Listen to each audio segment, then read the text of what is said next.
అనంతపురం జిల్లా కుందుర్పి మండలం రుద్రంపల్లి గ్రామంలో విషాదం చోటు చేసుకుంది. మండలంలోని రుద్రంపల్లి గ్రామంలో పాత మిద్దె కూలి ముగ్గురు మృతి చెందారు. వర్షానికి నాని పాత మిద్దె కూలినట్లు స్థానికులు చెబుతున్నారు. మృతులంతా ఒకే కుటుంబానికి చెందిన వారు కావడంతో కుటుంబ సభ్యులు శోక సముద్రంలో మునిగిపోయారు. మృతులంతా ఒకే కుటుంబానికి చెందిన గంగన్న, శ్రీదేవి, సంజల్గా గుర్తించారు. అంత్యక్రియల కోసం తక్షణ సహాయం కింద 50,000 రూపాయలను ఎమ్మెల్యే సురేంద్రబాబు తరపున ప్రస్తుతం శబరిమల యాత్రలో ఉన్న కళ్యాణదుర్గం ఎమ్మెల్యే అమిలినేని సురేంద్రబాబు వెంటనే స్పందించి ఫోన్ ద్వారా వారి కుటుంబ సభ్యులతో మాట్లాడి సానుభూతిని తెలియజేశారు. 2 గంటల వరకు మేలుకుంటే వాళ్ళు పొనుకున్నారులని నేను ఆకలేసుకొని పొనుకునే నేను లేలేదు. పొద్దున్నే 7 గంటలకు లేస్తే అంతా పొడిండే సప్పుడు ఇప్పుడు 7 కలదు అట్లే కుసిపొడింది. చూసి బయటకు వచ్చి అరపి అందరూ చుట్టుకుంటారు. చనిపోయిన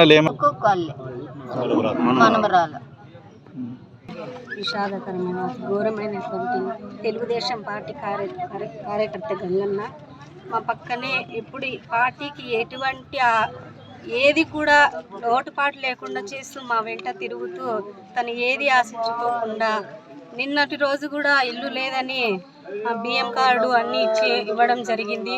అయితే రాత్రి అనుకోకుండా ఇలా నిద్ర మత్తులో ఉండి వాళ్ళకి చావు వస్తుందో లేదని కూడా తెలియకోకుండా చనిపోయినారు. మాకైతే ఒక కార్యకర్తని రుద్రంపల్లి విలేజ్ నుంచి మేము కోల్పోయినందుకు మాకు చాలా బాధాకరము, చాలా దురదృష్టకరము, చాలా బాధాకరము.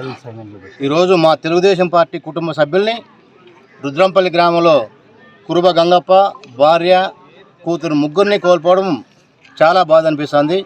ఇందాక మా మాజీ ఎంపీపీ గారు చెప్తూ రుద్రంపల్లి అమ్మాయిది కూడాను